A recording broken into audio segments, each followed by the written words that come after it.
Washing machine repair.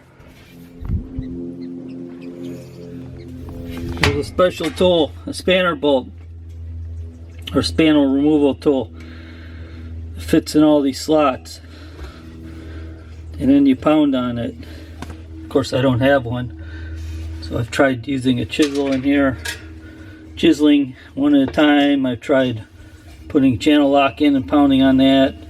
And finally, I just put the vice grips on here and pounded like heck. A few different spots, and I got it to move. Look at that.